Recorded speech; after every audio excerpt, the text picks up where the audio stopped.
Hello viewers, welcome back to my channel. আশা করি সবাই ভালো আছেন, সুস্থ আছেন। প্রত্যেক দিনের মতো আজকেও আমি একটা নতুন রেসিপি বানাবো, যেটা কিন্তু ভীষণ ভাতের সাথে তো ভীষণই ভালো লাগবে। আজকে আমি সম্পূর্ণ ভাতের রেসিপিই বানাচ্ছি। তা এখানে আমি বানাবো মাছ দিয়ে, বড় কালবোশ মাছ দিয়ে। কালবোশ মাছটা কিন্তু খুবই অল্প সময় পাওয়া যায়, কাতলা রুই মাছ সবসময়ই পাওয়া যায়। তা আজকে আমি কালবোশ মাছ পেয়েছি। তা কালবোশ মাছ হচ্ছে দেখতে একটু কালো টাইপের, বড়। সেই মাছ দিয়ে আজকে আমি বানাবো একদম টাটকা, ক্ষেতের ঘরোয়া একেবারে ফুলকপি দিয়ে এই মাছের ঝোল বানাবো। মাছ দিয়ে কিন্তু ফুলকপির ঝোল ভীষণই ভালো লাগে, ভীষণ টেস্টফুল তরকারি হয়। তা আজকে সেই বানানোটাই আপনাদের সঙ্গে শেয়ার করব। প্লিজ পুরো ভিডিওটা দেখার অনুরোধ রইল, এবং পুরো ভিডিওটা দেখার পরে যদি আপনাদের ভালো লেগে থাকে অবশ্যই চ্যানেলটাকে সাবস্ক্রাইব করে নেবেন এবং পাশে থাকা বেল আইকনটা প্রেস করে দেবেন। তাহলে প্রত্যেক দিনের নোটিফিকেশন আপনাদের কাছে পৌঁছে যাবে এবং আপনারা কিন্তু খুব সহজেই আমার ভিডিওগুলো পেয়ে যাবেন।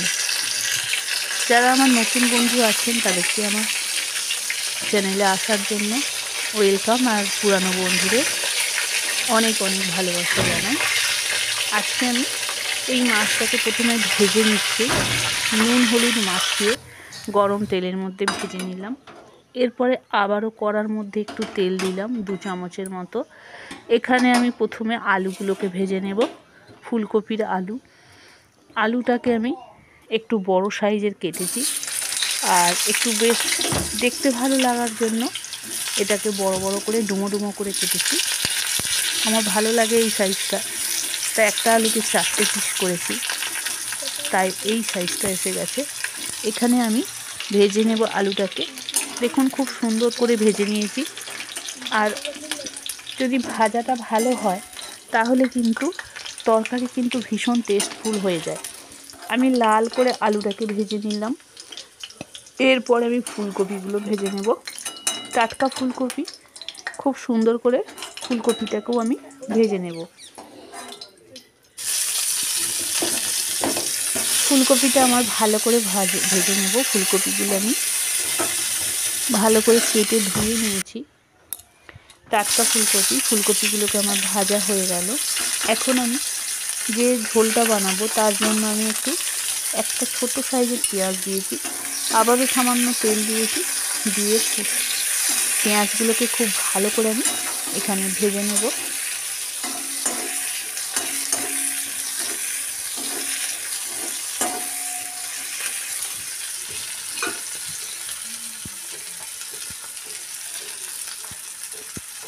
পেঁয়াজটা আমার ব্রাউন কালার করে ভাজা হয়ে গেছে।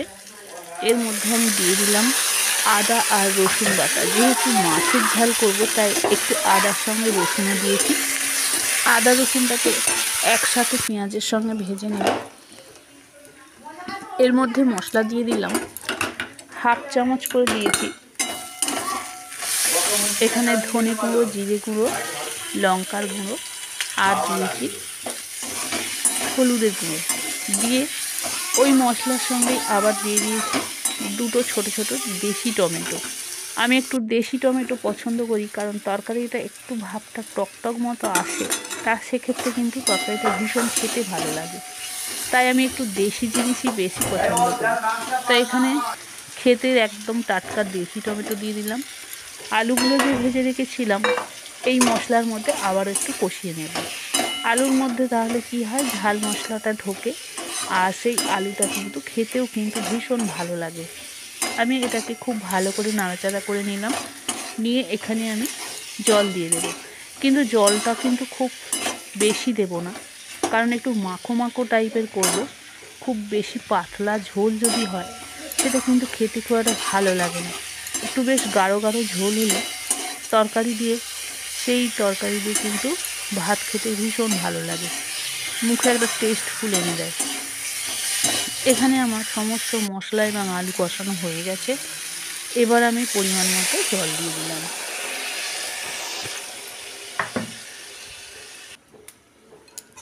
এখানে আস্তে আস্তে ফুটতে সাহায্য করে দিয়েছে, খুব ভালো করে ফুটছে। এখানে যে ফুলকপিটা ভেজে রেখেছিলাম, ফুলকপিটা তুলে দিলাম। ফুলকপিটা একটু পরে দিতে হয়, কারণ ফুলকপি যদি আগেই তুলে দিই তাহলে গলে যাবে, গলে ফ্যান হয়ে যাবে, সেটা খেতে কিন্তু ভালো হবে না। একটু ফুলকপি সেদ্ধ হবে কিন্তু বেশ গোটা গোটা থাকবে, সেটা কিন্তু খেতে ভীষণ ভালো হয়। এখন ফুলকপিটা দিয়ে আবারও ঢাকা দিয়ে কিছুক্ষণ এটাকে রান্না করতে হবে।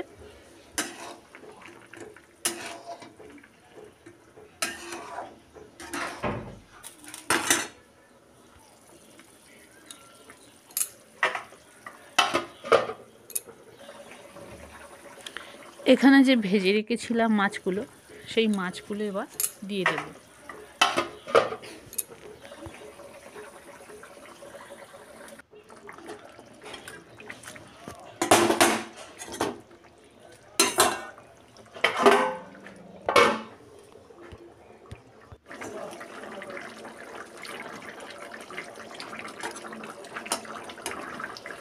এবার আমি মাছগুলো তুলে দিলাম, দিয়ে আবারও আমি ঢাকা চাপা দিয়ে কিছুক্ষণ রাখবো।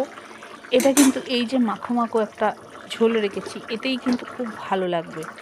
খুব বেশি এখানে ঝোলের প্রয়োজন নেই, এটা একটু মাখো মাখো খেতে ভালো লাগে। তাই মাছগুলো আমি ঝোলের মধ্যে তুলে দিয়ে আবারও কিছুক্ষণ সেদ্ধ করে নিলাম। এটাকে এবার নামিয়ে নেব।